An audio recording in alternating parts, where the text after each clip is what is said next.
नमस्कार, आप देख रहे हैं राष्ट्र धर्म और मैं हूं आपके साथ चंद्रशेखर त्रिशूल। इस देश को आखिर हुआ क्या है? चारों तरफ धुआं ही धुआं है। ये बात इस समय हर एक भारतीय पूछ रहा है। प्रदर्शन हमारा संवैधानिक अधिकार है, लेकिन हर वक्त प्रदर्शन क्या ये देश के लिए हितकारी है? ये सवाल आज इसलिए लाजमी से हो गए हैं क्योंकि हर जगह सिर्फ प्रदर्शन ही प्रदर्शन नजर आ रहे हैं। या यूँ कहें कि देश प्रदर्शनों की आग में झुलसता सा दिख रहा है। कभी कृषि कानूनों पर कोलाहल, कभी हिजाब पर हंगामा, कभी हलाल मीट पर बवाल, कभी रामनवमी पर रार, तो कभी बयानों पर बवाल, और अब अग्निपथ पर अग्निवीरों का देश को जलाना। भारत माता इस समय जल रही है, लेकिन इस आग को बुझाएगा कौन, ये किसी को नहीं पता। दरअसल केंद्र सरकार की अग्निपथ योजना के खिलाफ देश में विरोध के स्वर उठ खड़े हुए हैं। बिहार से निकली ये चिंगारी उत्तर प्रदेश, हरियाणा, हिमाचल समेत 7 राज्यों तक पहुंच गई है। दुखद बात ये रही कि हरियाणा के रोहतक में इस योजना के विरोध में एक छात्र ने आत्महत्या कर ली। इधर पलवल में हंगामा कर रहे छात्रों ने पुलिस की 3 गाड़ियां जला दी। अग्निपथ योजना के तहत अग्निवीर बनने से पहले ही अभ्यर्थी गुस्से में है। बिहार में इसका असर कुछ ज़्यादा ही देखने को मिल रहा है। लगातार दूसरे दिन नौजवान सड़कों पर हैं। बिहार जैसे राज्य में जहां ज़्यादातर युवाओं का ख्वाब सरकारी नौकरी होता है, ऐसे में सपना टूटता देख नौजवान सरकार के खिलाफ सड़कों पर उतर गए हैं। ये हाल देश के अन्य 7 राज्यों का भी है। ऐसे में आज हम यही चर्चा करेंगे कि आक्रोश से लथपथ इस अग्निपथ से देश और कितना जलेगा।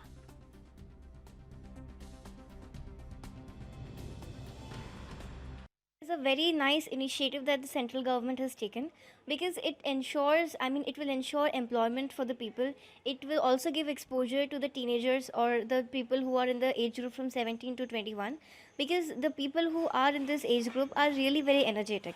So if we get an opportunity from ourselves to actually spend time and to work for the armed forces, for the Indian Army, that will be a very nice thing for us and even for the nation, because the armed forces will get so much energetic youth which are already very enthusiastic for this purpose. So I think it's a very nice initiative because there are a lot of things for this, because employment is one of the aspect. You can also go for the aspect of हम लोग को इतना कड़ी मेहनत करने के बाद जाके सेना में भर्ती होते हैं और ये निर्णय ले रहे हैं प्रधानमंत्री नरेंद्र मोदी जी की 4 साल की नौकरी होगी। कौन हिसाब से 4 साल का नौकरी होगा? क्योंकि उसमें 8 महीना ट्रेनिंग होगा, उसमें 6 महीना छुट्टी होगा। तो हम लोग देश में क्या रक्षा करेंगे? 3 साल में क्या जानेंगे कि मेरा कहाँ पे देश बिगाड़ रहा है और कहाँ पे सुधार रहा है? ये आपको निर्णय वापस लेना होगा। अगर हम लोग पावर है, सरकार आपको बना भी सकते हैं और सरकार बिगाड़ भी सकते हैं।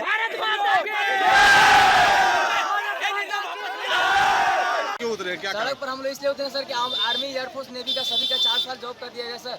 अगर 4 साल हम लोग नौकरी करते हैं तो इसके बाद हम लोग कहाँ जाएंगे, कहाँ खटेंगे? हम लोग का इतना बैकग्राउंड नहीं घर का परिवार का है कि हम लोग 4 साल नौकरी करने के बाद हम लोग ये करेंगे, कंपनी में जॉब करेंगे, बाप माता पिता का सर्विस संभालेंगे, ये करेंगे। 4 साल के बाद हम लोग बेघर हो जाएंगे। और ये सरकार ने अग्निपथ योजना लॉन्च की और ये योजना बहुत ही फायदेमंद है। इसमें सरकार हमें 4 साल की ट्रेनिंग देगी, जिसके कारण हम अग्नि सैनिक बन पाएंगे। काफ़ी युवा और बच्चे देश की सेवा करना चाहते हैं, पर पैसों की तंगी के कारण वह सेवा नहीं कर पाते। अगर इस योजना में हम भाग लेंगे तो इसके कारण हम पैसों की जो तंगी हो रही है उससे भी हमें छुटकारा मिलेगा। हमारा दिमाग तेज होएगा, हमारा मानसिक विकास होएगा, शारीरिक विकास होएगा। जो ये पाकिस्तान और चाइना जैसे मुल्क और देश हमें भारतीय लोगों को परेशान करते हैं, हम इनके दांत खट्टे कर पाएंगे। सभी युवा पूरे हिमाचल प्रदेश से जगह जगह से नरेंद्र मोदी जी का विरोध करने आए हैं, क्योंकि उन्होंने जो आर्मी की भर्ती हुई थी, फिजिकल टेस्ट हुआ था इसका, तो ग्राउंड टेस्ट के बाद इसका जो रिटन टेस्ट होना था वो नहीं दिया, और अब जाके इतने साल बाद उन्होंने ये फरमान जारी किया कि ये जो टेस्ट है, ये जो भर्ती है, पूरी प्रक्रिया से बंद कर दी गई है, ख़त्म कर दी गई है। उसके बाद सर 4 साल का ये भद्दा मजाक, जो 4 साल का TOD है, 4 साल का भद्दा मजाक जो युवाओं के साथ कर रही है ये गवर्नमेंट जो कर रही है, हर जगह से, हमीरपुर से, शिमला से, सोलन से, अपने शाहपुर से, अपने मतलब पालमपुर से, ज्वाड़ी से, हर जगह से नूरपुर तक से जो हमारे युवा साथी हैं, जगह जगह में पुलिस वालों ने उनको रोक के रखा हुआ है। कुछ दाड़ी में रुके हुए हैं, कुछ शाहपुर में रुके हैं, कुछ चमनी ग्राउंड में, हम यहाँ पर हैं। आप देख लीजिए कि पुलिस वालों ने बीजेपी सरकार के बोलने पे हमारा क्या हाल किया है, हमारे कपड़े तक फाड़ दिए हैं। तो मैं आपको ये बताना चाहता हूँ कि युवा अब रुकने वाला नहीं है। उनके साथ जो मजाक है, क्योंकि 4 साल वाली जो भर्ती है वो भद्दा मजाक है। तो ओवरेज बच्चे हो रहे हैं, जिन्होंने 2 साल से जो पुलिस टेस्ट, ग्राउंड टेस्ट किया था, वो अब ओवरेज होने के कगार पे हैं। सालाना 1 करोड़ नौकरियों का वायदा, 35 साल में बेरोजगारी दर 3% से ऊपर नहीं गई, लेकिन मोदी सरकार में वर्तमान बेरोजगारी दर 8% के आसपास पहुंच गई।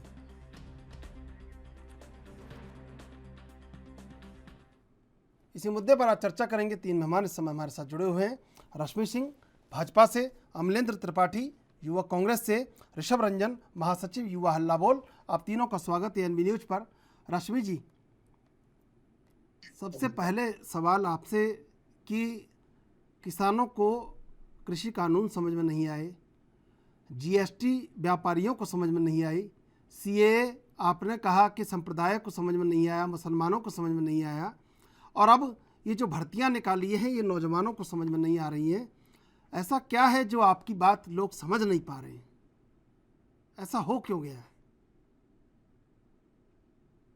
जो लोग समझना नहीं चाह रहे हैं, जो विरोध करते हैं, जो असामाजिक तत्व हैं, वो लोग उन चीजों को समझना नहीं चाह रहे हैं। जो हमारा किसान बिल था वो भी किसानों के लिए हित में था। किसानों को कैसे उनकी आमदनी बढ़ाई जाए उसको हित में लेकर के था। लेकिन कुछ लोग, अब नाम मैं नहीं लेना चाहूंगी, आपको अच्छे से पता है, उन्होंने विरोध किया, लेकिन ये पूरी योजना जो थी किसानों के हित में थी। और आज ये जो सेना की बात हो रही है, इसमें इतने अच्छे इसमें योजना है कि हम एक बच्चा जो कि 10th में पास है, आपको कोई भी नौकरी 18 साल से पहले कोई नौकरी नहीं देता है। हमारी सरकार, जो भाजपा सरकार है, वो एक 18 साल को जो 10वीं क्लास बच्चा है वो आ करके फौज में ज्वाइन कर सकता है, जो 4 साल के लिए है। और ऐसा तो है नहीं कि हर बच्चा फौजी बनना चाहता है, कोई इंजीनियर बनना चाहता है, कोई डॉक्टर बनना चाहता है। जो पढ़े लिखे बच्चे हैं वो पढ़ लिख करके देश विदेश निकल जाते हैं। लेकिन बहुत सारे देशों में तो ऐसा है कि ये कानून पहले से 5-6 देशों में चल रहा है, जो कि विकसित देश है। और ऐसे भी देश हैं जहाँ पे आपको किसी भी नौकरी के लिए 2 साल की ट्रेनिंग फौज की चाहिए ही चाहिए। ऐसे भी देश हैं जैसे कोरिया है। अगर भारत में ये चीज करके हम एक युवा को एक अनुशासित जीवन जीने के लिए हम उसको ट्रेन कर रहे हैं, तो इसमें क्या है? इसमें कोई फर्क नहीं। आप देखिए उसका राजनीतिक फायदा लेंगे बाद में, आप कहेंगे इतने लाख लोगों को रोजगार दिया। बात ये है ना, बात राजनीतिक फायदे की है, बात उनके लंबे रोजगार की नहीं है। बात ये है। चलिए मैं आऊँगा आपके पास। अमलेंद्र जी, ये जो देश भर में विरोध हो रहा है, बात किसी की समझ में नहीं आ रही है, कैसे देखते हैं इसको, पूरे मामले को? नाम से एक योजना लाई गई है, कितना युवाओं के साथ छलावा इसका आप अंदाजा लगा लीजिए कि अभी योजना का एक क्रियान्वयन भी पूरी तरीके से नहीं हुआ, इसका विरोध शुरू हो गया। आप मान लिया 18 साल का युवा जब नौकरी करेगा, 22 साल के बाद क्या करेगा? 22 साल जब वो रिटायर हो जाएगा तब क्या करेगा? ना वो इधर का रहेगा ना उधर का रहेगा। भाजपा की नीतियां कोई भी, चाहे जीएसटी रही हो, चाहे नोटबंदी रही हो, चाहे किसान आंदोलन हो, चाहे सीएनआरसी, बिना पूरी तैयारी के की जाती हैं। अभी जो भाजपा के प्रवक्ता उन्होंने बताया कि कैसे जो विकासशील देश है उनमें लगाया गया। अरे जब से मोदी जी पीएम बने, भारत का तो विकासशील देश का ठप्पा वो भी छिन गया। हमारी तुलना उनसे करनी चाहिए ना, हम उतना डेवलप होता, हमें उनके बराबर तुलना करनी चाहिए। आप वन पेंशन की बात कर रहे थे, यहाँ पर रक्षा बजट में कटौती हो रही है। 4 साल बाद उस बच्चे का क्या होगा जो 18 साल नौकरी कर रहा है, 22 साल में छूट जाएगा, उसको पूर्व सैनिक का दर्जा नहीं मिलेगा, समाज में सिर्फ एक मजाक का पात्र बन के रह जाएगा। इससे बड़ा मजाक युवाओं के साथ कुछ नहीं हो सकता। 2014 में जब आए तब 2 करोड़ नौकरियां का वादा करके आए, अब 10 लाख के लग गया के। भगवान जाने कि आते आते जब 24 का चुनाव आएगा शायद 2 लाख नौकरियों पे आ जाएं। पिछले कितनी बार मांग उठी है कि एक बार जो आयोग है नौकरी भर्ती, इनका आयोग बनना चाहिए, सारी भर्तियां संपूर्ण हो जाए। पिछले 6 महीने में भारतीय जनता पार्टी की सरकार ने सीडीएस की नियुक्ति नहीं कर पाई, तो इनसे अन्य भर्तियों की बातचीत करना एक बेमानी होगी। इतने अराजकता है, आप देख लीजिए। किसान आंदोलन, किसान सड़क पे आए, अभी भाजपा की प्रवक्ता जी कह रही थी कि वो किसान नहीं थे, असामाजिक तत्व थे। अब बताइए, देश का प्रधानमंत्री उनसे माफी मांग रहा है और भाजपा प्रवक्ता बोल रहे कि वो असामाजिक तत्व थे। CNRC पे लोग सड़क पे आए, GST पे लोग सड़क पे आए, नोटबंदी पे सड़क पे ला दिया। भारतीय जनता पार्टी का बस एक उद्देश्य है, लोगों को सड़क पे लेके आना, चाहे उनके पैसे छीन के, चाहे उनको बेरोजगार बना के, चाहे उनको परेशानियां दे के। इसीलिए जनता अब पूरी तरीके से बदलाव के मूड में है और सड़क पे आ रही है। जब जब देश का युवा सड़क पाया, समझ ली सत्ता का परिवर्तन हुआ है, चाहे उस अहंकारी सत्ता कितने भी अपने शिखर पे क्यों न हो। ठीक है ऋषभ रंजन जी, कैसे देखते हैं लगातार अग्निपथ का विरोध हो रहा है और देश के तमाम राज्यों में हो रहा है? देखना क्या है इसमें, ये सरकार समझती है कि सब लोग भ्रम में हैं और उन्हें ये लगता है कि वो भ्रम से सबको भ्रमा देंगे। आज मेरठ में था, मेरठ के युवाओं के बीच में था, हम सबसे अपील कर रहे थे कि शांतिपूर्ण प्रदर्शन करें। हाँ बिल्कुल शांतिपूर्ण प्रदर्शन हुआ।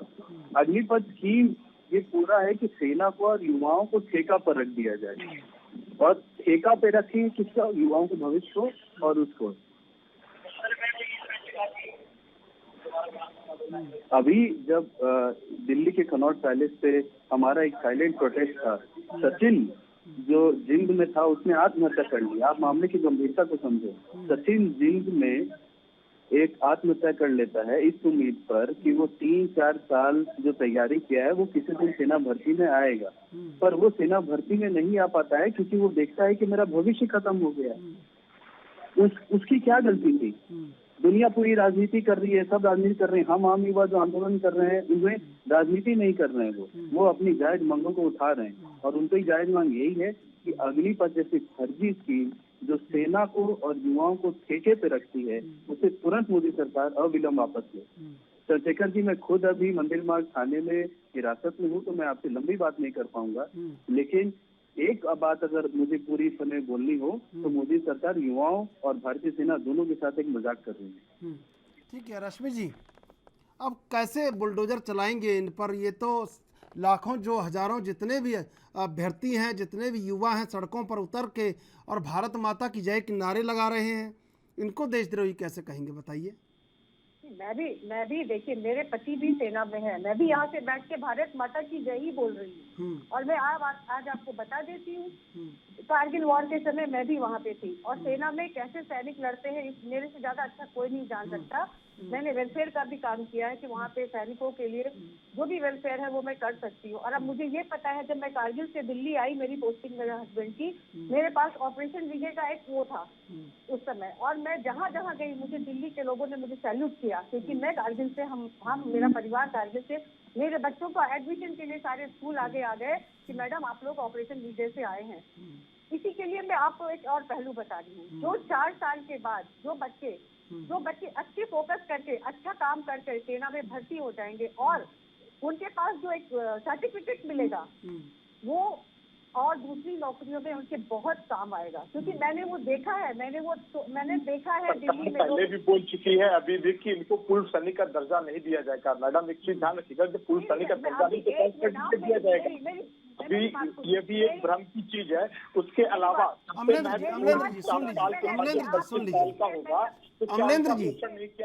जी एक बार उनका पक्ष सुन लीजिए।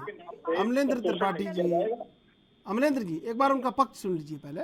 6 प्रदेशों ने खुद कहा है कि जो 25 या 30% बच्चे जो उसमें भर्ती नहीं होंगे वो उनको हम पैरामिलिट्री फोर्स में, उनको हम मध्य प्रदेश पुलिस में, यूपी पुलिस में हम उनको भर्ती कर। नहीं, वो तो आपके भाजपा शासित राज्यों ने ही कहा है ना रश्मि जी, वो तो आपके भाजपा शासित राज्यों को बाद में कहना पड़ा। जब मामला इतना बढ़ गया तो कैसे रफू किया जाए उसको, तो रफू करने के लिए तो कुछ कहना ही था। सुनिए आप एक मिनट मेरी बात सुनिए। कल ही मैंने ये सुन लिया था, मेरे को पता था ये सब सूचना मुझे थी, और जो लोगों ने ये विरोध किया है, जिन्होंने आगजनी की है, उन्होंने सारी चीजों को अच्छे से समझा नहीं। मैं यही बात बताना चाह रही हूँ। तो ये इतने लोग नासमझ हैं जो सड़कों पर उतरे हुए हैं, इतने लोग नासमझ हैं सड़कों पर उतरे हुए हैं, ये समझ नहीं पा रहे हैं। नहीं, उन्होंने शायद जानकारी लेने का प्रयास नहीं किया, वही जानकारी जो कैसे ले जानकारी जरा बता दीजिए। इतने लाखों लोग देख रहे होंगे, क्या पता जानकारी मिल जाए उन्हें। आपके लोकप्रिय चैनल के माध्यम से मैं भी आपको बता ही तो रही हूँ यही कि एक बच्चा जब 18 साल का जब उसमें भर्ती होगा ट्रेनिंग में 4 साल की, उसकी उम्र होगी 21 साल, और कोई भी नौकरी 21 साल से पहले आपको नहीं मिलती है। जब वो 4 साल का एक डिसिप्लिन अनुशासन सीख करके और अगर बाजार में आता है, उसको बहुत सारी कंपनियां नौकरी देंगी, कॉर्पोरेट उनको लेगा, उसको बहुत सारी प्रायोरिटी मिलेगी क्योंकि उनके पास एक सर्टिफिकेट है। उसके बाद वो जो 12 लाख रुपए जो लेकर के आएगा या 20 लाख रुपए अगर वो अपना बचा लेता है, कोई बच्चा 18 साल में शादी तो करता नहीं है, उसको जब आर्मी का सारी सुविधा मिलेगी तो मुझे लगता है 12 से लेके 20 लाख तक बचा करके वो अपना कोई रोजगार भी स्टार्ट कर सकता है। या नहीं, तो शादी तो आगे भी नहीं होने वाली है अगर ऐसे ही तरह हाल रहा तो। आप ऐसी बात कर रही हैं तो शादी तो आगे भी नहीं होने वाली है। अगर आप कह रहे हैं 18 साल में शादी नहीं होगी तो फिर आगे भी ये भविष्य अंधकार में ही है। और इस तरह लोग अगर विरोध कर रहे हैं तो क्यों इतने बड़े स्तर पर विरोध हो रहा है? ट्रेनें जलाई जा रही हैं, आप बताइए। एक जो युवा है उसने आत्महत्या कर ली। कुछ ना कुछ तो गंभीरता इसकी देखी होगी कि भाई ये नहीं सब होने वाला है, इससे कुछ अर्जित नहीं होने वाला है। भाजपा सरकार ने जो कहा है वो किया है, ये सबको पता है। और जो भाजपा आज अभी ये हमारे भाई, छोटे भाई जो बोल कहाँ रहे 1 थे, करोड़ विकासशील कितना सालाना कितना आपने नौकरियों का वायदा किया था, बताइए। सालाना आपको पता है 2 साल हमारे कोविड में बीत गए, हम कितने रिसेशन में चले गए, हम नहीं। मैं आपको बता दूं रश्मि जी, CMIE की रिपोर्ट है कि 35 साल में 3% से नीचे रोजगार नहीं गिरा, बेरोजगारी दर ऊपर नहीं गई। लेकिन पिछले 8 वर्षों में ये बेरोजगारी की दर अब इस समय 8% तक पहुंच चुकी है। मैं आपको बता दूं, जानकारी दे दूं, और आंकड़ों को झुठलाया नहीं जा सकता। और लोग इंतजार कर रहे थे युवा कि उनको 10 लाख नौकरियां मिलेंगी, लेकिन जैसे ही उन्हें पता चला कि नौकरी एक भ्रम है तो कहीं ना कहीं युवा उग्र हो गए। मैं आऊँगा आपके पास, अमलेंद्र जी। जी देखिए, अभी तक आपके कैसे समझेंगे युवा? नहीं, बिल्कुल युवाओं के लिए स्पष्ट है, वो जानते हैं किस चीज से सड़क पर उतर के प्रदर्शन, अपने हक की लड़ाई लड़ रहे हैं प्रदर्शन के माध्यम से। युवाओं से एक अपील है कि उपद्रव ना करें, जो ट्रेन जला रही है, ये सारी चीजें गलत है। लेकिन सबसे महत्वपूर्ण है कि युवाओं के हक की बात कब हमारे देश के प्रधानमंत्री जी समझेंगे। तो हमेशा आके टीवी मन की बात करते हैं, लेकिन युवाओं की हक की बात कब करेंगे? सबसे महत्वपूर्ण है। जो सरकार CDS की भर्ती नहीं कर पाई, अभी डॉक्टर्स की बहुत सारी वैकेंसीज खाली है, रेलवे में वैकेंसीज खाली है, SSC की खाली है, बैंक में, ऐसी बहुत सारी जगह जहाँ पे बहुत सारी वैकेंसीज हैं, उनको पूरी नहीं कर पा रहे हैं, लेकिन 3 साल बाद जुमला लेके आए हैं। और ऑलरेडी मैडम जी, सबसे महत्वपूर्ण सवाल ये कि जो कोविड आया 3 साल में, जो बच्चे ओवर एज हो गए 3 सालों के बीच में, वो क्या करेंगे? क्या सरकार उनके लिए कुछ छूट का ऑप्शन देगी? बेचारे कोविड था, गलती सरकार की थी, सरकार को भर्ती निकालनी चाहिए थी। क्या सरकार उनके लिए कोई स्पेशल कोटा या स्पेशल कुछ ऐसी चीज जिससे वो अपनी आजीविका को बढ़ा सके, उनके लिए करेगी? और रही बात 21 साल आप बता रही ना, 21 साल की उम्र में लोग इंडिया में UPSC क्लियर कर लेते हैं, बड़ी बड़ी MNCs में लोग जॉब करते हैं। आप गूगल करके देखिए, बहुत सारे ऐसे लोग दिखेंगे जो 21 साल की उम्र में अच्छे अच्छे मुकाम पाए हैं। तो भारत का युवा, उसमें बहुत अच्छा टैलेंट भरा हुआ है। लेकिन सबसे महत्वपूर्ण क्या है, इसको निकालेगा कौन? विदेश जाएगा? बिल्कुल जाएगा। जब यहाँ नौकरियां नहीं मिलेंगी, विदेश ही जाके जॉब करेगा ना वो। ये तो ऑप्शन है, सरकार की जिम्मेदारी। ये तो आपको जब भारत में इतना अच्छा पैकेज मिले तब विदेश जाएगा। लेकिन आर्मी में कोई भी उद्योगपति का बेटा, कोई भी सरकारी कर्मचारी जो A ग्रेड के ऑफिसर हैं या कोई पॉलिटिशियन, उनके बच्चे कभी आर्मी में नहीं जाते, स्पेशली सोल्जर रैंक पे। आज सोल्जर रैंक पे सिर्फ वो जाते हैं जो मिडिल क्लास फैमिली से होते हैं, लोअर क्लास फैमिली से होते हैं। हमारे परिवार में है, आपके एक परिवार में है ना, तो मैक्सिमम मैं आपको बता रहा हूँ। लेकिन क्या है ना, आप बता के देखिए वो बेचारे क्या करेंगे। सबसे महत्वपूर्ण तो उनके लिए, उनके भविष्य की बताइए कि वो बेचारे इसके लिए क्या करेंगे। आने वाले 4 साल बाद जब रिटायर हो जाएंगे तब उनके पास क्या ऑप्शन होगा? बात ये नहीं है भाई, इतने 7 राज्यों में उग्र प्रदर्शन हो रहा है, क्यों नहीं समझ पा रहे? इतने युवा सड़कों पर निकले हुए, कोई नहीं समझ पा रहा है। ये तो बड़ी आश्चर्य की बात है। रश्मि जी, रश्मि जी, इतने सारे लोग सड़कों पर निकले हुए हैं और इतने नौजवान उग्र हो रहे हैं, कोई नहीं समझ पा रहा है आपकी बात को। क्यों अभी नहीं कुछ समझ दिन पा बाद रहे जब इसका प्रदर्शन काफी उग्र हो जाएगा तो मोदी जी हमारे बीच में आएंगे टीवी के माध्यम से रात को 8 बजे और बोलेंगे शायद हमारी तपस्या में कुछ कमी रह गई थी। ये बोलेंगे शायद हमारी तपस्या में कुछ कमी रह गई थी। और पिछले जो आप 6 राज्यों की बात कर रही हैं, एक भी राज्य ऐसा बताइए जो भाजपा शासित ना हो। उनकी तो मजबूरी है, तो भाजपा शासित राज्यों के मुख्यमंत्री उनको अपनी नौकरी बचानी है, तो मोदी जी के हाथ में मिलानी है। राहुल गांधी आपकी ईडी में क्या रहते हैं, गारंटी ईडी है में कि रहते हैं। आप माइंड डाइवर्ट करने के लिए प्रदर्शन करवा रहे हैं, क्योंकि कौन राहुल गांधी प्रदर्शन को करवा रहा है? ईडी में कांग्रेस का कोई इससे लेना देना नहीं राहुल है। गांधी जी इस जनता के हक की लड़ाई लड़ रहे हैं ईडी में बैठ के। आप अंदाजा नहीं लगाइए नहीं, राहुल कि देश गांधी का प्रदर्शन मुख्यमंत्री अलग के है। अंदर आपको मैं कोई- बता दूं, देखिए राहुल गांधी का प्रदर्शन अलग है ना, और ये प्रदर्शन अलग है पूरी तरह से। इन दोनों को भारतीय आपस में जनता नहीं जोड़ा पार्टी जा की सकता। हमेशा की आदत और नीति रही है कि जब बात बिहार की हो तो दिल्ली पहुंचते हैं, दिल्ली की बात हो तो केरला पहुंचते हैं। वैसे आज का मुद्दा था कि युवाओं को लेके वो राहुल गांधी पहुंचे। जब राहुल गांधी का मुद्दा होगा तो किसान पे आएंगे, जब किसान का मुद्दा है। होगा तो वो सीएनआरसी पे आएंगे, मैं आऊंगा आपकी जब बात बात होगी तो वो मोदी जी पे पहुंचेंगे। मैं आऊंगा आपके पास। भारतीय जनता पार्टी की आदित चाल और चरित्र रहा है। अमेठी छोड़ के जैसे राहुल गांधी केरल भाग गए ना, इसी की बात कर रहे हैं। आज भी राहुल जी अमेठी जाते हैं। अभी आप विधानसभा चुनाव का देख लीजिए, मैं बाकायदा राहुल ने डोर टू डोर कैंपेन किया, वहां जाके लोगों को प्रचार किया। नहीं, हम राहुल गांधी की ईडी की पेशी के बारे में बात ही नहीं कर रहे राहुल जी हैं। ने प्रोग्राम नहीं, किया। अमलेंद्र जी, अरे भाई अमलेंद्र जी, देखिए हम बात नहीं कर रहे हैं ईडी की पेशी के बारे में। हम बात कर रहे हैं कि देश का नौजवान क्यों उग्र हो रहा है। हम बात ये कर रहे हैं। रश्मि जी, मैं आऊंगा अमलेंद्र जी। रश्मि जी, ये देश का नौजवान क्यों नहीं समझ पा रहा आपकी बात को? जो सिलेंडर अभी तक 1400 का कनेक्शन था वो 2200 रुपए कर दिया गया। अब बताइए एक आम गृहिणी क्या करेगी, वो जिसका रसोई का बजट संभालना उसके लिए मुश्किल होता जा रहा है। रश्मि जी, सिलेंडर 2200 कनेक्शन कर दिया गया। मेरा सवाल रश्मि जी, मेरा सवाल आपसे है कि क्यों नहीं समझ पा रहा है देश का युवा, क्यों ये पूरा देश चल रहा है? समझा तो रही हूँ, इसी के माध्यम से, आपके चैनल के माध्यम से हम ही लोग, हमारे जैसे लोग, नेता या प्रवक्ता ही तो उन लोगों को समझाएंगे कि ये इसको आप समझिए, पहले इसको समझने का प्रयास करिए। अभी क्या होता है ना, बच्चा तो पैदा नहीं हुआ, उससे पहले ही आपने शुरू कर दिया ये कब चलेगा, कैसे करेगा। आप इसको थोड़ा मौका तो दीजिए, समझने का मौका तो दीजिए। बच्चे के पालने में ही दिख जाते हैं कि उसका क्या भविष्य होगा। भारत में जो रक्षा के एक्सपर्ट हैं बयान दे रहे हैं। अरे भाई, पालने में तब आएगा जब पैदा होगा ना। अरे नहीं, उससे पहले आपने जो बच्चा पैदा होने वाला है उसका पैदा होने का रास्ता ही बड़ा वो कर दिया है। सैनिक का दर्जा नहीं मिलेगा, इतनी सैलरी दी जाएगी, तो प्रोस्पेक्टस ही आ गया ना। जो भारतीय जनता पार्टी ने युवाओं को रोजगार देने के लिए नहीं, आपने उसको बच्चा जो पैदा होने वाला है उसको इतना अल्पायु बता दिया है, बना दिया है कि वो सब घबराए हुए लोग। कौन सी योजनाएं हैं जो रोजगार देने की बात करेंगे? कौशल विकास योजना के तहत कितने लोगों को रोजगार मिला? कितने आप आईटीआई डाल लीजिए, आप आईटीआई डाल लीजिए, आपको दिख जाएगा। 40 करोड़। सुनिए, मैं बता देता हूँ आपको रश्मि जी, मैं बता देता हूँ आपको। मैं बता देता हूँ आपको, मैं आपको बता देता हूँ 40 करोड़ लोगों को स्किल्ड करने की बात थी, ठीक है, और उसका बहुत कम माइनर परसेंटेज में स्किल्ड हुए लोग जिन्होंने वो कोर्स किया है।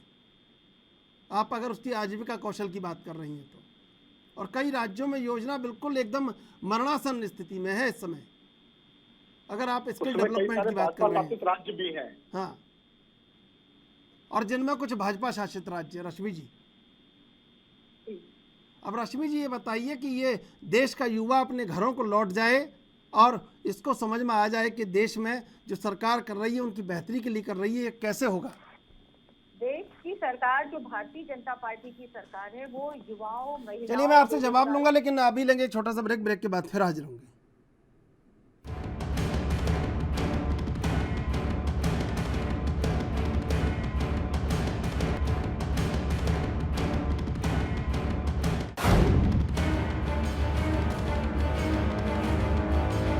के बाद एक बार फिर हाजिर हैं। सालाना 1 करोड़ नौकरियों का वायदा, लेकिन CMI centre for monitoring Indian economy CMIE की रिपोर्ट के मुताबिक 35 साल में बेरोजगारी दर 3% से ऊपर नहीं गई, लेकिन वर्तमान सरकार में ये दर 7.83% के आसपास पहुंच गई। UPA 2 में 7,36,000 नई नौकरियां सालाना मिल रही थी, लेकिन मोदी सरकार में 3,50,000 यानी 53% कम नौकरियों के अवसर लोगों को हासिल हुए। नौजवानों को बेरोजगारी दर को नियंत्रित करने के लिए तकरीबन 40,000 नौकरियां प्रतिदिन चाहिए, जो कि इस समय उपलब्ध नहीं है। अनपढ़ लोगों की बेरोजगारी दर 0.6%, ग्रेजुएट की 17%। अब ऐसे में निदान कैसे हो? Periodic labour force survey PLFS सर्वे में जो 19-20 के आंकड़े हैं, उनके आधार पर ये अनपढ़ लोगों की बेरोजगारी दर और ग्रेजुएट की बेरोजगारी दर बताई गई है। अब ऐसे में विकल्प क्या है? और इस बार प्रदर्शन करने वाले भी भारत माता की जय के नारे लगाते हैं। बताइए, इन्हें देशद्रोही कैसे कहेंगे और कैसे इनके घरों पर बुलडोजर चलाया जाएगा? सड़कों पर नौजवान उतरा हुआ है, किसी को सरकार की बात समझ नहीं आ रही है।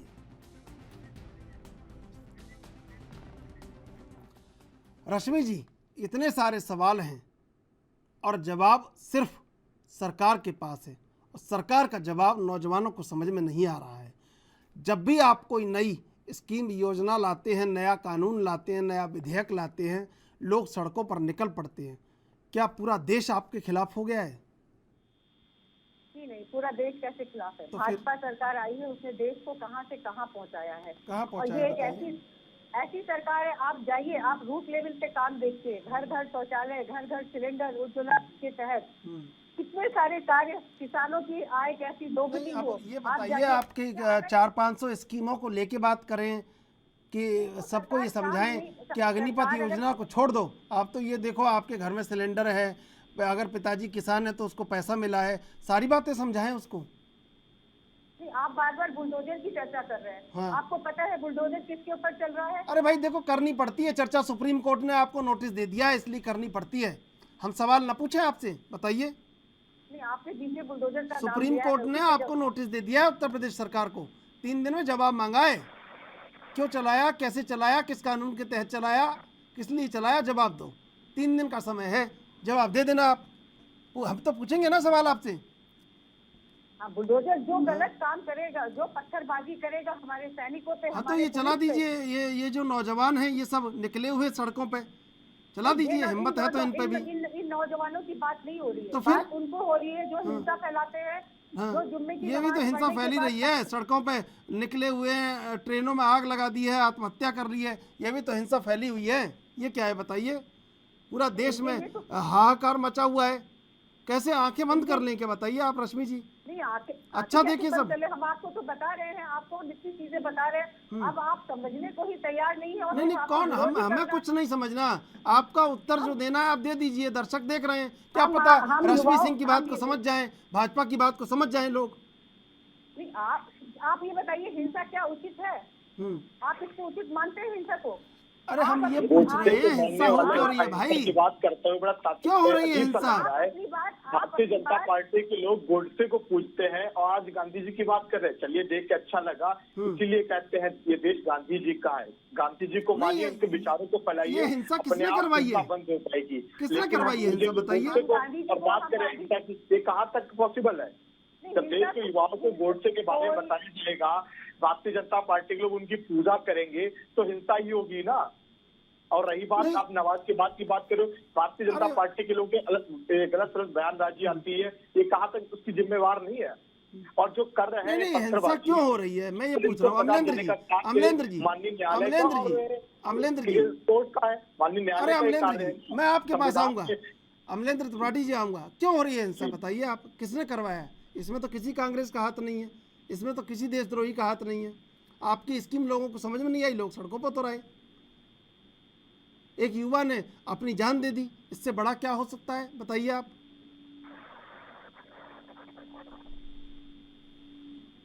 रश्मि जी बताइए, क्या हो सकता है? आप विकल्प बताइए, आप निदान बताइए, क्या हो सकता है? भाई विकल्प के लिए ही तो ये हो रहा है। जो 4 साल के बच्चे जो ट्रेनिंग करके आएंगे, उनको हम ये नहीं कह रहे कि वो रिटायर हो जाएंगे, हम उनको कह रहे हैं हम उनको नौकरी देंगे। जो 25% बच्चे जो अच्छा परफॉर्मेंस देते हैं, उनको हम सेना में भर्ती करेंगे। और क्या बाकी गारंटी है कि इनका शोषण नहीं होगा, इस कार्य के लिए उनका शोषण नहीं होगा, इसकी क्या गारंटी है? आप कौन सी गारंटी की बात करते हैं? आप तो 70 साल से आपने गरीबी हटाओ आपने भारत देश से गरीबी हटा गए। बिल्कुल, आप देख लीजिए 70 साल में एक भारत देश में सुई नहीं बनती थी, आज हेलीकॉप्टर बन रहा है, ये 70 साल की देन है। आप फोन पे चलिए मैं आऊंगा आपके पास, मैं रश्मि जी आऊंगा आपके पास। गोविंद मिश्रा जी, ये जो गोविंद मिश्रा जी, आप मेरी आवाज सुन रहे हैं? आप फोन पे डिबेट में, ये भी कांग्रेस पार्टी 70 साल की देन है।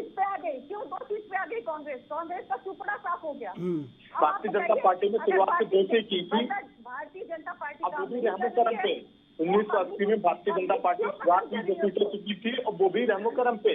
ठीक है चलिए, मैं आपसे सवाल, मैं आपका जवाब लूंगा। रश्मि जी मैं जवाब लूंगा आपका, रश्मि जी लूंगा जवाब। गोविंद मिश्रा जी, अमलेंद्र जी आऊंगा मैं आपके पास, अमलेंद्र जी आऊंगा।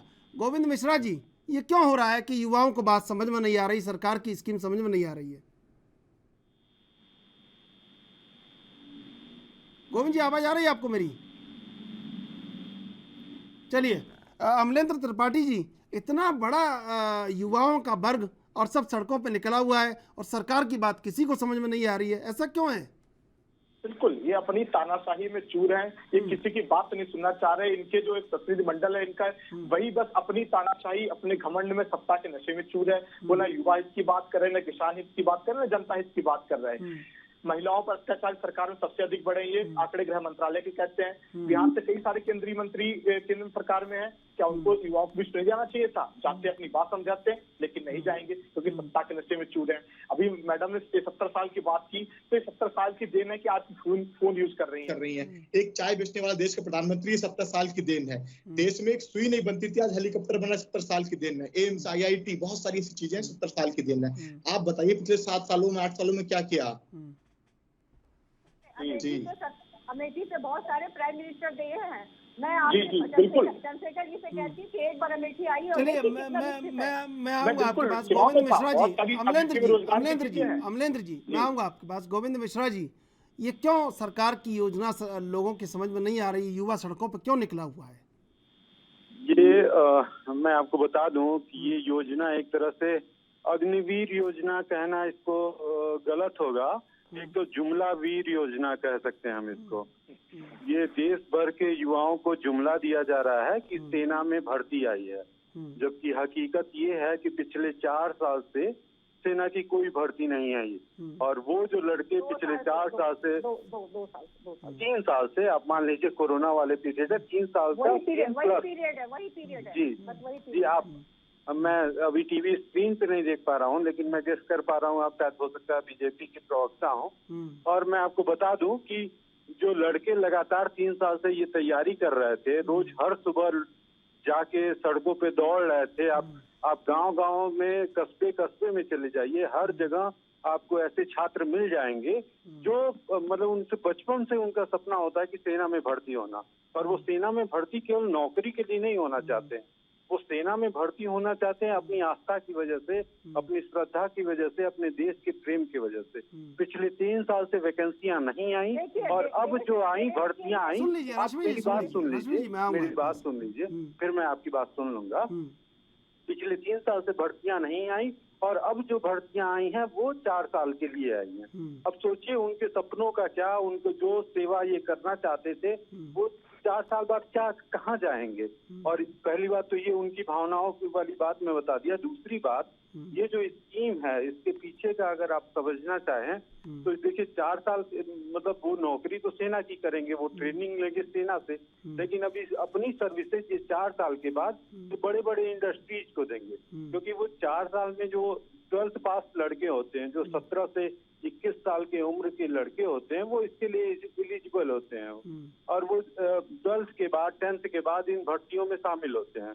एक बारी जो सेना में भर्ती हो गया, 4 साल की नौकरी कर लिया वहाँ पे, उसके बाद आएगा तो उसके लिए कोई दूसरा नया कैरियर या नया अपॉर्चुनिटी नहीं होगा, उनको जाना होगा इसी तरह की सर्विसेज में।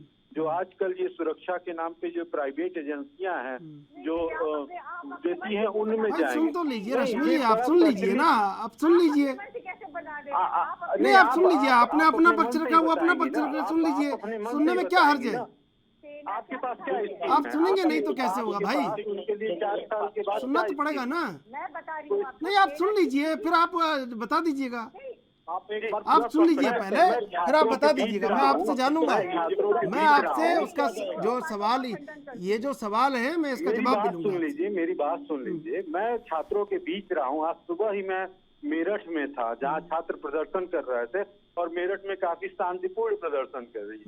उनका बस ये नहीं था कि वे भर्ती सेना केवल नौकरी के लिए कर रहे हैं, वो सपना देखते थे बचपन से। मेरठ जैसे जगह पे जहाँ पे आंदोलन चला, स्वतंत्रता का आंदोलन चला, ऐसे में उनके अंदर ये भावना कुछ और जाती थी कि हम देश की सेवा कर पाएंगे। और ऐसी भर्तियों में जा करके उनको 4 साल बाद जब निकाल दिया जाएगा, अरे बहुत इसमें से मतलब 60% लोगों को 60% छात्रों का 60% छात्रों का यही कहना था कि इसके बाद हमारे पास ये सिक्योरिटी सर्विसेज में जाने के अलावा कोई सर्विसेज नहीं है। तो एक तरह से ये जो सरकार की जो योजना है, जो पिछली योजनाएं रही हैं, आप देख लीजिए जितना प्राइवेटाइजेशन से सरकार की ये जो रुख रहा है, वो योजना इसमें भी आपको दिख जाएगा। वो जो सरकार प्राइवेटाइज करना चाहती है हर चीजों को, बिल्कुल बिल्कुल। और आपकी सरकार की यही योजना है, सरकार की यही योजना है। हाँ तो यही तो हम सवाल पूछ रहे हैं रश्मि जी कि उनका सम्मान कैसे बरकरार बिल्कुल रहेगा, कार्य करेंगे, लेकिन कैसे बरकरार रहेगा उनका सर्विसेज जो ट्रेनिंग दी जाएगी वो सेना के द्वारा दी जाएगी और सर्विसेज दी जाएगी वो अडानी अंबानी को दी जाएगी। सरकार की यही योजना है ना, हर जगह। इसी का मैं खंडन कर रही हूँ। बस अडानी अंबानी के अलावा सरकार का फोकस कहीं और नहीं है। आप देख लीजिए यही हुआ है देश में। BSNL जियो का एग्जांपल देख सकते हैं, कोल इंडिया, अडानी पावर का एग्जांपल ले सकते हैं, ONGC की कंडीशन देख सकते हैं। सैनिकों की ट्रेनिंग की जरूरत नहीं है, पहली बात। अडानी अंबानी को किसी को अगर सेवा में रखना है तो उसके लिए सैनिकों की जरूरत नहीं है। मुझे लग रहा है कि आप उनकी भी प्रवक्ता हैं ही, आप उनकी भूमिका भी पक्ष रख ही सकती हैं। जो 17 से 21 साल के बाद बच्चा निकलेगा, उसके हाथ में पैसा होगा, वो 21 साल के बाद किसी भी एग्जाम के लिए वो क्वालिफाई कर सकता है। और स्कूल का पढ़ा बच्चा क्या कर ले, कौन सा एग्जाम क्लियर कर लेगा मैम? 17 साल की उम्र में 16 साल की उम्र में हाई स्कूल पास होता है तो कौन सा 4 साल का उसकी पढ़ाई छूट जाएगी, उसके बाद वर्क करना पड़ेगा, क्या कर लेगा 21 साल के बाद? पढ़ाई नहीं छूट रही है। आपको हाई स्कूल के बाद इंटर और ग्रेजुएशन उसी में 4 साल में आपको कराया जा रहा है। आपको पता ही नहीं है, आधी बात पता नहीं है और आप ऐसे बोल के और मैम ये अभी आप एक पर प्रोस्पेक्टिव पढ़िए, भारतीय जनता पार्टी है, कहते कुछ और करते कुछ और। आप GST देख लीजिए, 100 से अधिक अमेंडमेंट किए। आप GST देख लीजिए, वो 100 से अधिक अमेंडमेंट किए। अभी आप कह रहे हैं ये आप जो कह रहे हैं कि ग्रेजुएट भी करवाया जाएगा। भारतीय जनता पार्टी सिर्फ और सिर्फ अंबानी और अडानी की दलाली नहीं आप सुनिए, अब सुनिए भाई, सुनिए अमलेंद्र जी, सुनिए अमलेंद्र जी, रश्मि जी 4 साल में वो ग्रेजुएट भी कर लेगा, 12वीं भी कर लेगा, पोस्ट ग्रेजुएट भी कर लेगा और ट्रेनिंग भी कर लेगा, नौकरी भी कर लेगा, सेना में भी रह लेगा, क्या क्या कर लेगा बताइए तो, बता तो दीजिएगा। उसमें है भाई, योजना में प्रावधान है, जो बच्चा पढ़ना चाहे। मैं अपनी एक और बात रखना चाहूंगा। चलिए गोविंद जी, कर लेगा आप बताइए मुझे। अमलेंद्र जी के तहत 4 साल का सिर्फ पेंशन हो रहा है। न्यू एजुकेशन पॉलिसी जो आई है भारतीय जनता सरकार द्वारा, कि भारतीय जनता पार्टी सरकार द्वारा NEP के तहत, उसमें सिर्फ 4 साल का ग्रेजुएशन होगा, तो कैसे इंटर कर लेगा? ठीक है, मैं जवाब ले रहा हूँ आपका। गोविंद मिश्रा जी, मैं एक बात और रखनी चाहूंगा अपना। रश्मि जी सुन लीजिए भाई, सुन लीजिए, खबर आई कि हरियाणा से, कर लीजिए के बारे में। हेलो, हाँ मैं अपनी एक बात और रखना चाहूंगा कि सुन लीजिए रश्मि जी, सुन लीजिए। हरियाणा में आज एक सचिन नामक युवक ने आत्महत्या कर ली। उस आत्महत्या के उसको श्रद्धांजलि देने के लिए हमारी जब युवा हल्ला बोल टीम जब कनॉट प्लेस पहुंची, हमने एक आयोजन किया कि उस सचिन जैसे लड़के के और केसेस न हो, हम लोग श्रद्धांजलि दें और अपने छात्रों को ये संदेश दें कि इस तरह की हरकत न करें, हम लड़ेंगे और इस स्कीम को रोल बैक करेंगे। जब हम ये प्रदर्शन करने कनॉट प्लेस पहुंचे तो पुलिस ने हमें डिटेन कर लिया। अभी मैं डिटेंशन में हूँ, मंदिर मार्ग थाने में हूँ, हमारी टीम के तमाम लोग यहाँ पे थाने में हैं। तो सरकार ये तो इस तरह की दबंगई हुई कि एक तो कुछ गलत करेंगे और उसके खिलाफ कोई आवाज उठाएगा तो उसे डिटेन करके कहीं रख देंगे। अब इसके बाद क्या करेंगे? अभी तो बंद, 3 घंटे से हम लोग बंद है। 3 घंटे जब हम विरोध में थे, मैं भी जेल में थी, आपने भी हमें जेल में डाला था। हमने नहीं डालता, हम तो सरकार में अभी नहीं है, हम किसी पार्टी से नहीं। कांग्रेस में थोड़ी है करेगी रश्मि जी, ये कांग्रेस में थोड़ी है। युवा प्रदर्शन कर रहा है, अपने हक की लड़ाई लड़ रहा है, क्या वो बदले की राजनीति है? बदले की राजनीति नहीं है, लेकिन जब माहौल खराब होता है तो पुलिस ऐसा करती है। क्या माहौल खराब कर दिया? माहौल अच्छा है, अभी आप करेंगे मतलब पुलिस ने, अब आप रिपोर्टर से पता कर लीजिए, पुलिस ने कहा पुलिस ने हमसे कहा कि प्रदर्शन में रश्मि जी भाजपा प्रवक्ताओं प्रदर्शन में आप माइक नहीं यूज करेंगे, आप बैनर नहीं यूज करेंगे, हमने कुछ नहीं यूज किया। लेकिन रश्मि जी बिल्कुल जमा हुआ, हमारे हाथों में कैंडल था और पुलिस ने हमें अरेस्ट कर लिया। सुन लीजिए रश्मि जी, भाजपा प्रवक्ताओं की हिम्मत को प्रणाम है कि कितना ही बात नहीं है, कितना पूरे देश में माहौल कैसा है, आप कह रहे हैं कुछ है ही नहीं, कुछ है ही नहीं। बात तो कर पा रहे हैं ना। डिटेंशन में आप कौन से डिटेंशन में? हम अरेस्ट नहीं हुए, कोई केस 302 का मुकदमा नहीं है हमारे ऊपर, हम डिटेंशन में हैं। हम छात्रों के अधिकारों के लिए लड़ने गए थे और यहाँ से निकाले जाएंगे तो फिर हम ऐसे नहीं। तो अब इसका निराकरण क्या होगा? ये युवा घरों को कैसे लौटेंगे? अमलेंद्र जी, मैं रश्मि जी एक सवाल, रश्मि जी सीधा सवाल। मैम आपका बहुत बहुत धन्यवाद, आपने बहुत अच्छी बात की। वरना भाजपा वाले तो कहते हैं सैनिक भर्ती होना जरूरी है, देश के सैनिक रहते हैं। आपने आज बोल दिया कि ये भर्ती जरूरी नहीं है, तभी शायद मोदी जी ने पिछले 3 सालों से कोई भर्ती नहीं निकाली। मैं अगर अपने देश से प्रेम करती हूँ, अगर जज्बा होना जरूरी नहीं है, मैं देश की सेवा करना है तो केवल बीजेपी में भर्ती हो जाए, बाकी कहीं भर्ती ना हो। मतलब कर लीजिए, सबको, पूरे देश को बीजेपी में भर्ती कर लीजिए, फिर उसके बाद डुबाते रहिए, अडानी अंबानी की गुलामी करवाते रहिए। पूरा देश बीजेपी है, थोड़ा भगवा हो। ऐसा नहीं है, पूरा भगवा करने वाला देश नहीं है। देश बड़ी आज भगवा हम भी है, भगवान को मानते हैं, आपसे अधिक पूजा करते हैं, लेकिन इसका मतलब ये थोड़ी कि भारतीय जनता पार्टी में शामिल हो जाए, भगवान को बेचने वाली पार्टी में शामिल हो जाए। ये जो युवा है ये कहाँ से आए हैं? अरे भाई अमलेंद्र जी सुन लीजिए, सवाल तो पूछ लेने दीजिए। अमलेंद्र जी सवाल पूछ लेने दीजिए। ये कहाँ से आए हैं युवा? ये देश से नहीं है तो कहाँ से आए हैं युवा? रश्मि जी, ये बाहर से थोड़ी आए, तो इसी देश के लोग हैं, निकले हुए सड़कों पर अपने अधिकार को मांगने। उनको समझ नहीं आ रहा है कि आपने जो अधिकार दिया है, आपने जो उनकी पैरवी की है, आपने जो उनको रोजगार दिया है, वो रोजगार उनको समझ में नहीं आ रहा है। भारतीय जनता पार्टी हमेशा युवाओं के लिए चिंतित रहती है, उसके लिए तमाम योजनाएं आती हैं। उसी तरह की एक योजना ये भी आ रही है और इसमें रश्मि जी इतनी चिंता ना करें, कृपा करके इतनी चिंता ना करें। जो सेना की पुरानी भर्तियां थी उस तरह भर्ती होने दीजिए। इतनी चिंता मत कीजिए कि 3 साल तक भर्ती न लाएं और उसके बाद जब ओवर एज हो जाए तब भर्ती लाएं और कॉन्ट्रेक्चुअल बेसिस पे लाएं।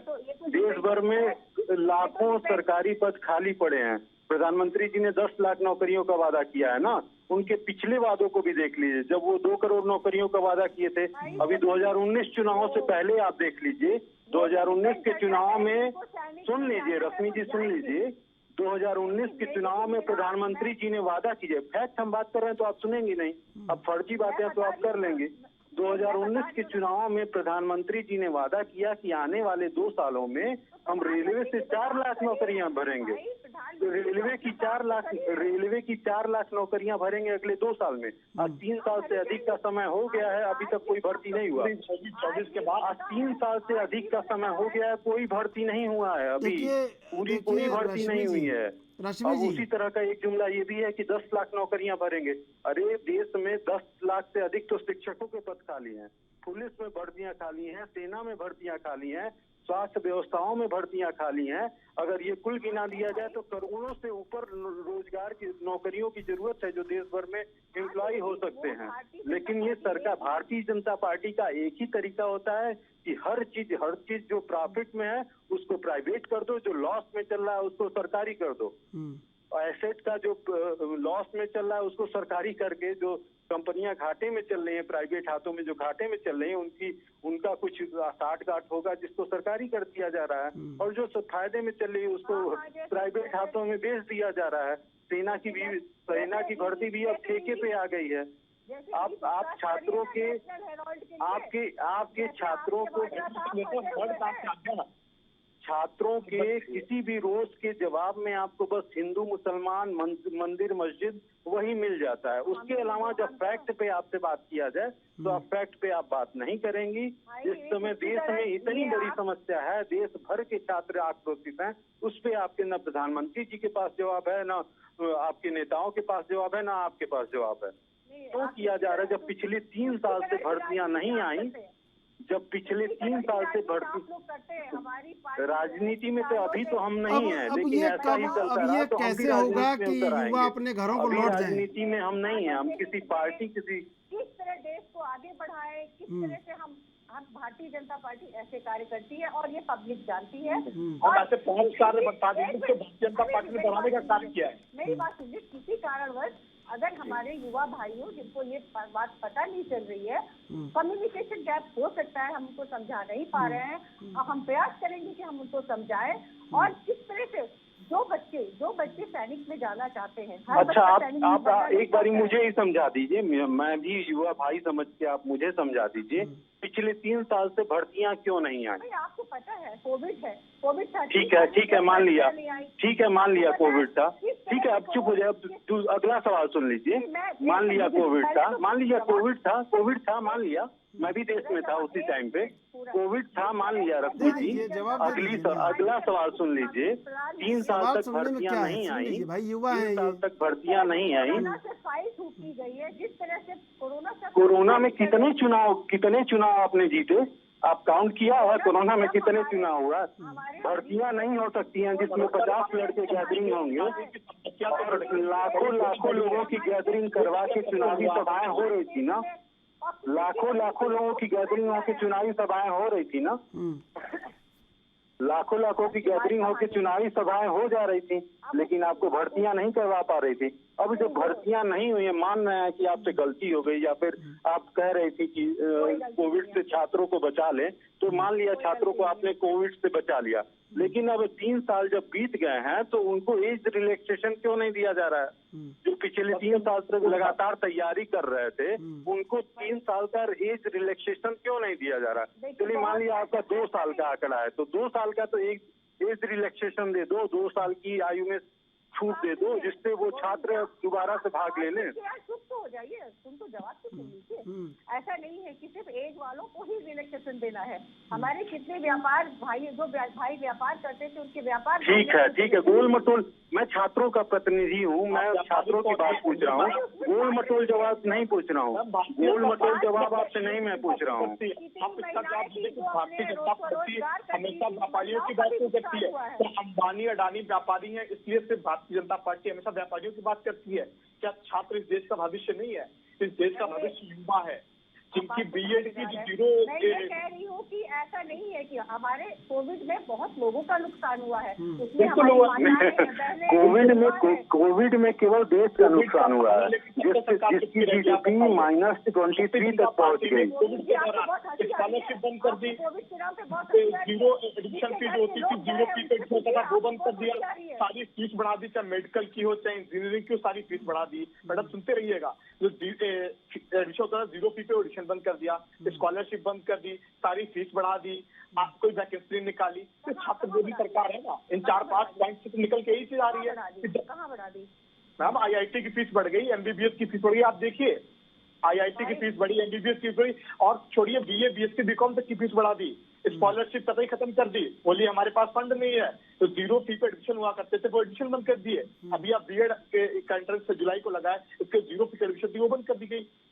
छात्र विरोधी सरकार का इससे अंदाजा लगाया जा सकता है कि बेचारा छात्र पढ़ेगा नहीं कैसे भविष्य बनेगा देश का, आप बताइए। सबसे महत्वपूर्ण है ना किसी भी देश का सबसे महत्वपूर्ण किसानों के लिए, युवाओं के लिए हम कुछ लाते हैं तो आप विरोध प्रदर्शन में लग जाते हैं। बिल्कुल, आप स्कॉलरशिप लेके आइए, आप स्कॉलरशिप लेके आइए, हम स्वागत करेंगे। आप फीस कम करिए, हम स्वागत करेंगे आपका। नई नई यूनिवर्सिटीज खोलिए, हम स्वागत करेंगे आपका। आप बताइए कितनी यूनिवर्सिटीज खोली आपने? हमने यूपी में कितने मेडिकल कॉलेज खोले, हमने कितनी यूनिवर्सिटीज खोली आप बताइए? हमने किसान केंद्र लाए, आप बहुत सारी यूनिवर्सिटी खोली, हमने मेडिकल कॉलेज यूपी में। आप उसका स्वागत करते हैं, आप मेडिकल कॉलेज खोले, उसका बहुत बहुत धन्यवाद उसके लिए, आपके लिए। लेकिन आपने कितनी यूनिवर्सिटीज खोली बताइए?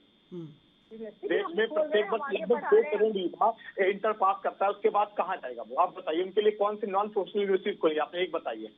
देखिए रश्मि जी, यूनिवर्सिटी है, अभी हमारे जो अक्सर भाइयों ने आंकड़े दिए, आपके सामने आंकड़े दिए कि 40 करोड़ का वादा था और 40 लाख भी पूरे नहीं हो पाए। आप बताइए 10% भी उसमें भागीदारी नहीं हुई है, सिर्फ उसके नाम पे लूटपाट हुई है, सिर्फ लूटपाट हुई है। सर्टिफिकेट के नाम पे केंद्र के जो उनका केंद्र था उन्होंने पैसे लिए और जो सरकार से निजी आती वो लिए। 1 रुपया आता था पैसे लिए। बहुत सारे बच्चे हैं जो तो आप आंकड़े दीजिए ना, भारत सरकार आपके देखने में और भारत सरकार के आंकड़े में बहुत अंतर है ना। आप बताइए जो जीरो ट्रिप होता था वो क्यों कैंसिल कर दिया गया? स्कॉलरशिप क्यों नहीं आ रही? फीस क्यों बढ़ाई जा रही? क्या भारतीय जनता पार्टी चाहती है कि जब तक देश का पढ़ेगा? रश्मि जी, बहुत सारे मामले ऐसे हैं जिन पर लीपापोती की जा सकती है, लेकिन युवा जिस तरह से खिलाफ हुआ है, कहीं ना कहीं आपको डैमेज कंट्रोल करना होगा। भारतीय जनता पार्टी के एक भी मंत्री चाहे केंद्र के और राज्य को क्या युवाओं के बीच में गए? उनको बात समझाइए अपनी। क्या किसान की तरह यही किसान आंदोलन की तरह ये भी होगा कि आखिरी 6 महीने में आके मोदी जी माफी मांग लेंगे, 6 महीने बाद कहेंगे शायद हमारी तपस्या में कमी रह गई? तो गलती मोदी जी ऐसा कुछ करने वाले हैं? माफी मांगने में कोई शर्म की बात है क्या?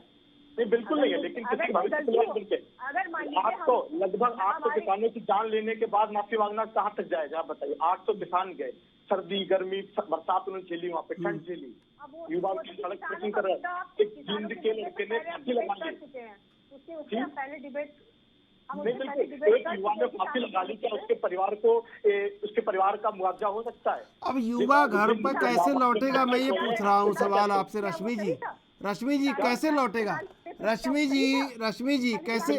अरे रश्मि जी, समय समाप्त होने वाला है, कैसे लौटेगा युवा घरों को? हिमाचल कराए जा रहे हैं। मैं अमलेंद्र जी समय कम है, अमलेंद्र जी समय कम है, मैं पूछ रहा हूँ सवाल सब आपसे। रश्मि जी, युवा घर को कैसे लौटेगा? ये जो चारों तरफ युवा फैला हुआ है, समझ नहीं रहा है आपकी योजनाओं को, ये घर कैसे लौटेगा, ये बता दीजिए जरा। मैं उनसे हाथ जोड़ के आग्रह करती हूँ, पहले चीजों को समझें, पहले आप चीजों को, सारी चीजों को समझें, और इसके लिए इतना आक्रोश और हिंसा फैलाना कहीं से भी जायज नहीं है।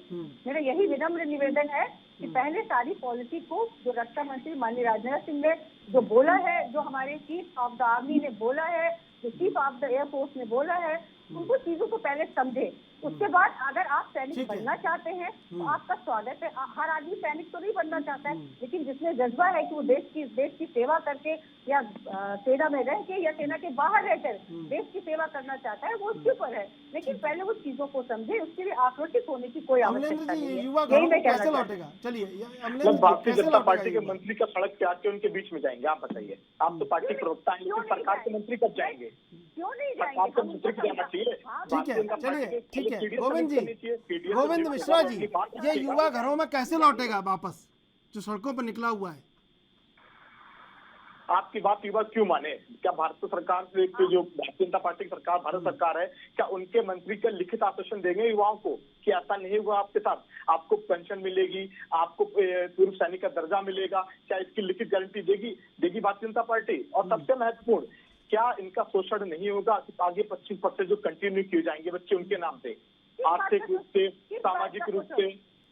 सरकार आर्थिक सहायता दे रही है, किस बात के शोषण की आप बात कर रहे हैं? किस टाइप के शोषण की बात कर रहे हैं आप?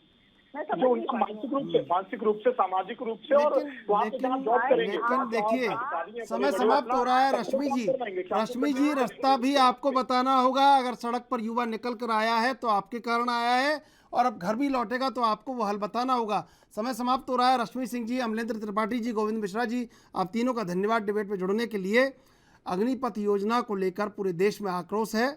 7 राज्यों में लगातार युवा हिंसक हो रहा है। ऐसे में सरकार को उन्हें ये समझाना होगा कि आखिर वो अपने घरों को कैसे लौटें और कैसे उन्हें ये भरोसा होगा कि उन्हें स्थायी रोजगार प्राप्त होगा। बहरहाल देश विदेश की ताज़ा तरीन खबरों के लिए आप देखते रहिए ANB न्यूज।